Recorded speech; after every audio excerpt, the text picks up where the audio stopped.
참 좋으신 주님께서 오늘도 함께 하실 줄 믿습니다. 그 믿음으로 시작했사오니 그 믿음으로 주께서 채워 주옵소서.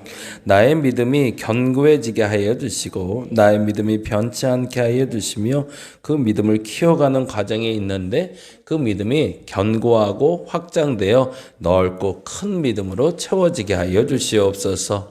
그 믿음의 결과가 나타날 줄로 믿습니다. 믿음으로 살아가는 주의 백성들 되게 하여 주옵소서.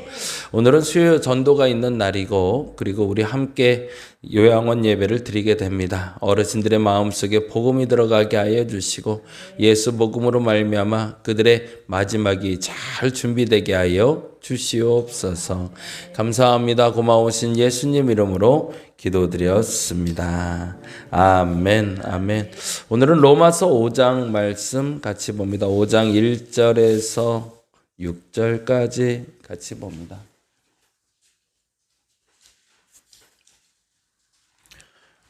로마서 5장 1절에서 6절까지.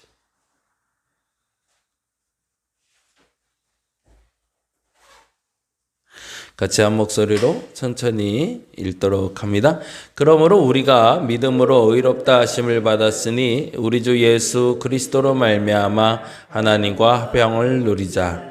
또한 그로 말미암아 우리가 믿음으로 서 있는 이 은혜에 들어감을 얻었으며 하나님의 영광을 바라고 즐거워하느니라.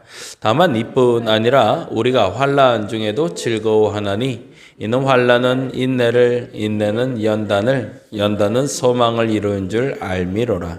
소망이 우리를 부끄럽게 하지 아니함은 우리에게 주신 성령으로 말미암아 하나님의 사랑이 우리 마음에 부음받음이니 우리가 아직 연약할 때에 계약대로 그리스도께서 경건하지 않은 자를 위하여 죽으셨도다. 아멘, 아멘.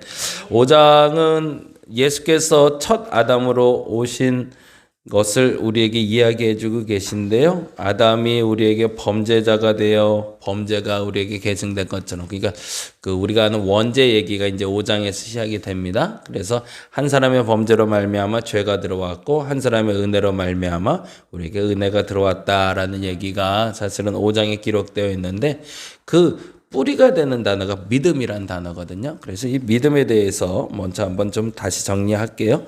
믿음으로 의롭다라는 말을 계속 반복하고 있어요. 믿음으로 의롭게 되었다라는 말은 이렇게 한번 세 가지로 정리해 놓고 마무리합니다. 믿음으로 의롭다 함이라는 건 하나님은 믿음을 기준으로 본다라는 겁니다. 하나님은 믿음을 기준으로 본다.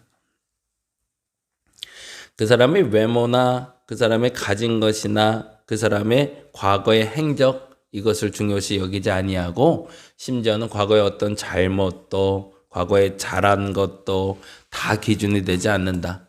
지금 현재 지금 나의 믿음이 하나님의 기준이다.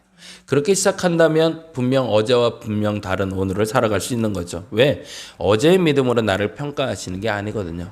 오늘의 믿음으로 오늘을 살아가게 하시고 오늘의 믿음으로 내가 오늘을 살아갈 때 그 믿음을 기준을 가지고 하나님 평가하신다는 겁니다. 그러니까 여러분이 가진 것에 대해서 너무 미련 갖지 마시고 여러분이 하지 못한 것에 대해서 너무 미련 갖지 마시고 특별히 누군가의 말에 너무 미련 갖지 마시기 바랍니다. 누가 뭐래든 그건 상관이 없어요. 그게 기준이 아니기 때문에 기준은 하나님은 믿음을 기준으로 보십니다. 근데 더 중요한 건 과거의 믿음도 소용없다. 미래의 믿음도 소용없다. 지금 나의 믿음이 제일 중요하다. 그래서 그 믿음이 기준이다라는 걸 분명히 해놓으시고요.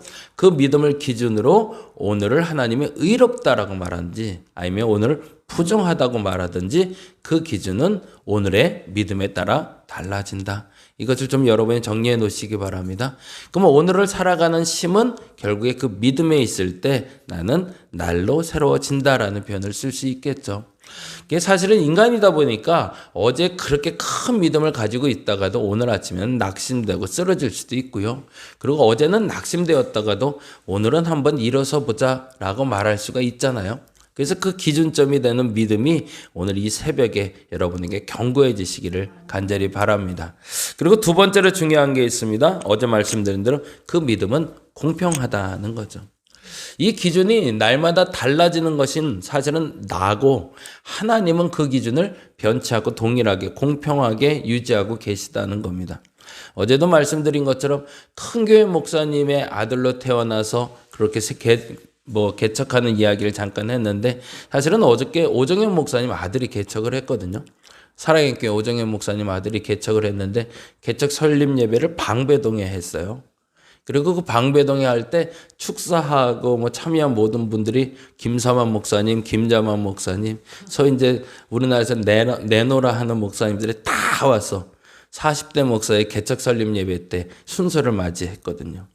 그리고 그때 당시에 언어를 다 대부분 영어로 썼다고 그러더라고요. 그리고 이제 다음 세대를 위해서 준비하는 예배를 드렸다고. 다른 사람들 보기에는 엄청 거창하죠. 그리고 대단하고 이건 뭐야?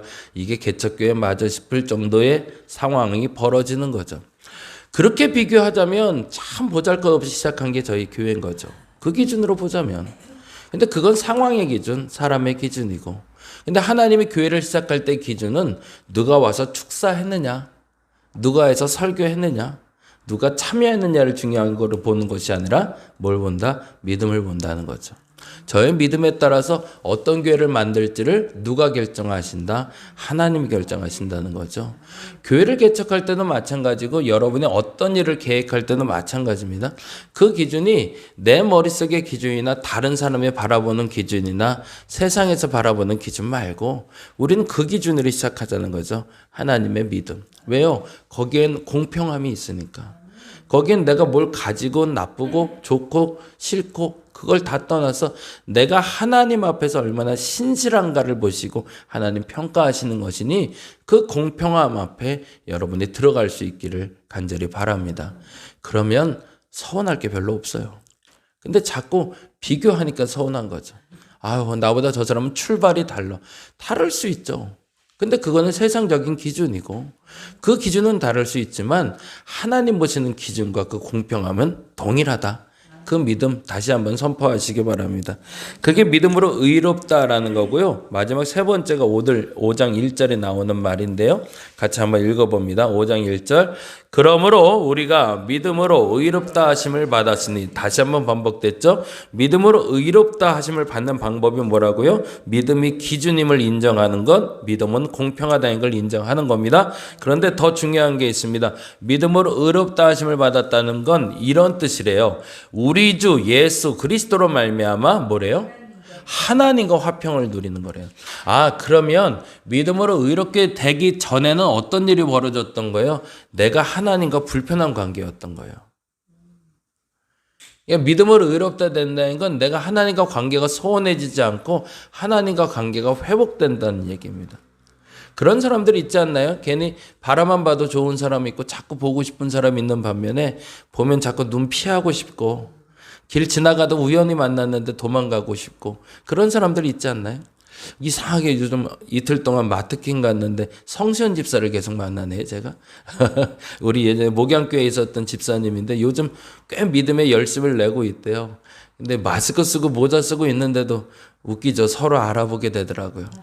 근데요, 그렇잖아요. 마스크 쓰고 모자까지 쓰고 있으면 내가 모른 척하면 지나갈 수 있거든요. 그렇지 않나요? 한 1, 2년 지난 사람도 아니고 벌써 10년 지난 사람인데 지나가는데 반갑다고 인사하는 건 뭐예요? 그 사람이 불편하지 않은 거죠.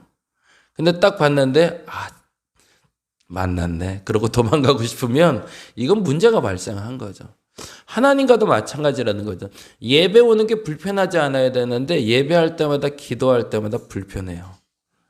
또 하나님께 또 혼나겠네. 또 잘못했는데 이게 문제라는 거죠. 하나님 앞에 믿음으로 의롭다함을 받았다는 건 내가 기도하는 시간이 편해지는 겁니다. 내가 예배하신 시간이 편해지는 거예요. 그분 앞에 내가 뭔가를 요청하는 게 불편하지 않은 거예요. 그분과 관계가 불편하면 내가 그분께 요구할 수가 없어요. 하나님 이거 해주세요. 어떻게 말해요? 그분과 내가 불편한데 넌 그렇게 해놓고서 나한테 뭘 달라고 그러냐? 이 말을 들으려고? 그건 아니잖아요. 자꾸 주고 싶은 하나님 앞에 가서 이것 좀 안 될까? 그럼 줘야지. 이렇게 가야 정상인데 하나님은 줄 마음도 없고 나는 불편해 죽겠는데 와서 계속 치근대면 그 사람처럼 불편한 사람은 없는 거죠. 우리가 믿음으로 의롭다 함을 받았다는 건 앞서 말씀드린 대로 공평과 기준이 되기도 하지만 하나님과 관계가 회복된 걸 말합니다. 오늘 이 시간에 조금 불편한 관계가 있었다면 그것을 회복할 수 있는 저와 여러분 되시기 바랍니다. 그게 믿음으로 의롭다 하는 겁니다. 그리고 이 믿음으로 의롭다 하는 사람이 거치는 과정이 오늘 이제 다음에 나오는 과정인데 볼까요? 3절 말씀 보겠습니다. 3절 읽어봅니다. 다만 이뿐 아니라 우리가 환난 중에도 즐거워하니라. 다만 이뿐 아니라라는 말은 뭘까요? 그러면은 기본 전제가 있다는 거예요. 하나님과 화평하게 되면 어떤 일이 벌어진대요? 2절 보니까 또한 뭐래요? 그러 말미암아 우리가 믿음으로 서 있는 이 은혜에 들어감을 얻었으며, 그렇죠? 예수 그리스도로 말미암아 믿음으로 의롭게 받았다라는 거는 하나님과의 관계가 회복된 걸 얘기하는데 하나님과 관계가 된 걸 뭐래요? 믿음으로 서 있는 이 은혜에 들어감을 얻었다는 거죠. 하나님과의 끊임없이 그 은혜의 관계가 회복됐다는 얘기고요. 그 다음에 이렇게 얘기하죠. 하나님의 영광을 바라고 즐거워한다고. 하나님 뭘 자꾸 줄 거에 대한 기대가 있는 거죠. 하나님이 나를 채워줄 거에 대한 기대가 있으니까 즐거움이 있는 거죠. 그리고 다만 이뿐 아니라.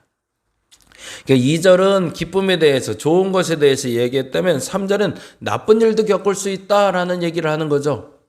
하나님과 관계가 회복되고 믿음이 공평하고 기준이다라고 믿고 나아가는 사람은 의롭다함을 받는데 그 사람은 즐거움도 얻을 수 있지만 환난도 겪을 수 있다. 그런데 똑같은 표현을 쓰죠. 5장 2절과 3절을 줄쳐놓으면 이해가 되실 텐데 5장 2절 다시 한번 읽어봅니다. 또한 그로 말미암아 우리가 믿음으로 서 있는 이 은혜에 들어감을 얻었으며 하나님의 영광을 바라고 즐거워하느니라. 거기 즐거워하느니라 줄쳐놓고요. 영광을 바라고 즐거워하는 건 좋은 일이 있을 것이라 생각하고 즐거워하는 거죠. 그리고 3절엔 다만 이뿐 아니라 우리가 환난 중에도 즐거워하나니 되어 있네요. 똑같은 즐거움이네요. 영광 중에도 즐겁고요. 환난 중에도 즐겁대요. 결과가 다르지 않다라는 거죠. 하나님 앞에 믿음의 의의를 가진 사람은, 그 기준을 가진 사람은, 그 공평함을 인정한 사람은, 하나님과 관계가 회복된 사람은 하나님이 기쁜 것을 줘도 즐거워하고 하나님이 어려움을 줘도 즐거워할 수 있다라는 얘기입니다. 예, 그리고 나서 그 환난이 가져오는 결과가 이것이기 때문이다 라고 얘기하죠. 뭐라고 되죠? 이는 환난은 인내를, 인내는 연단을, 연단은 소망을 이루는 줄 알미로다 라고 되어 있기 때문에 결국에 그 환난이라는 것은 우리를 지배하지 않고 그 환난을 넘어 기쁨에 도달할 것을 나는 믿기 때문에 나는 하나님 앞에 환난을 겪던 하나님 앞에 영광을 누리던 상관없이 기뻐할 수 있다라는 거죠. 그러면 요 얘기까지만 마무리하고 갈게요. 환난이라는 게 뭐고 인내가 뭐고 연단이 뭐고 소망이 뭔지만 체크해 놓고 갑니다. 환난은 말 그대로 외적인 고난입니다. 외적인 고난이 오는 걸 얘기해요. 무슨 말이에요? 내 안에 내적 갈등이 일어나는 게 환난이라고 여기서 표현하지 않아요. 여기서 말하는 환난은 내 안에 문제가 발생해서 아이고 그 의자 바꿔놔야 되겠다. 놔두세요. 네, 나중에 껴놓을게요. 네, 굉장히 중요한 건데 외적으로 갈등이 생기다가 얘기하는 게 아니에요. 이거 하나님이 의심되기 시작하고 하나님 불편해지 이게 아니라 외적인 고통이 찾아오는 거예요. 몸이 아프거나 상처가 나거나 사고가 나거나 아니면 누군가가 나를 해코지 하거나 이런 환난을 얘기하는 겁니다. 근데 그것이 나의 내적인 갈등을 일으키지 못하더라는 얘기예요. 그래서 이 환난은 외적인 고난이라고 적어 놓으시면 됩니다. 외적인 고난. 밖에서 아무리 나를 괴롭혀도 내가 아프지 않아. 때려도 나는 아프지 않아. 라고 얘기하는 상태가 되는 걸 이 환난이라고 얘기하고요. 이유는 인내 때문에 그렇습니다. 인내는 끝까지 버틴다라는 뜻이에요. 인내는 그냥 참다가 아니라 끝까지라는 단어가 중요해요. 그런 환난이 왔을 때 끝날 때까지, 그 환난이 끝날 때까지 내가 버틸 수 있는 힘이 생겼기 때문에. 뭐 때문에? 믿음 때문에. 환난은 내적 갈등을 가져오지 못하도록 내가 그 믿음으로 끝까지 버텨낼 수 있는 사람이 된다는 것이 인내입니다. 그리고 세 번째 연단이 재밌는데요. 그래서 환난이 인내를 낳고 인내가 연단을 낳는다고 하는데 연단은 인격이 드러나다라는 뜻이에요. 사람을 괴롭혀보면 알아요. 그 사람이 어떤 사람인지. 자꾸 때는 아이 왜 그래 왜 그래 그러고 끝나는 사람이 있고 아이씨 그러면서 주먹 올리는 사람이 있거든요. 참다 못해서 주먹 올릴 수도 있죠. 근데 중요한 건 이 연단이라고 할 땐 그 사람의 인격이 드러난다는 걸 표현합니다. 환난을 당할 때 보면 이 사람이 믿음으로 의롭다함을 받은 사람인지 아니면 아직 준비되지 않은 사람인지 보인다는 거죠. 오늘 믿음으로 시작했다라는 말은 그 인격이 드러나는 사람이 되었다라는 뜻입니다. 그리고 나중에 소망이 나오는데 소망은요 결과가 나오다라는 뜻이 아니에요. 좋은 것을 끝까지 기대하다라는 뜻입니다. 그러니까 아직은 결과가 나오지는 않은 상태예요. 근데 그럼에도 불구하고 환난이 오면 그 소망의 끝을 붙잡을 수 있는 사람이 된다라는 뜻이죠. 저와 여러분에게 이 믿음이 간절해지고 굳건해지시기를 간절히 바랍니다. 내게 가진 믿음으로 하나님 오늘도 평가하실 겁니다. 다른 게 아니고요. 내가 무엇을 가졌는가, 어떤 노력을 했는가, 어떤 의미를 가지고 기도했는가 별로 중요하지 않습니다. 정말 중요한 건 하나님에 대한 굳건한 믿음이 있는가.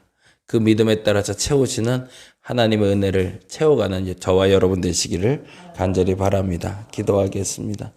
하나님 분명히 도우실 겁니다. 기준이 되어주실 겁니다. 공평하게 오늘도 채우실 줄 믿습니다.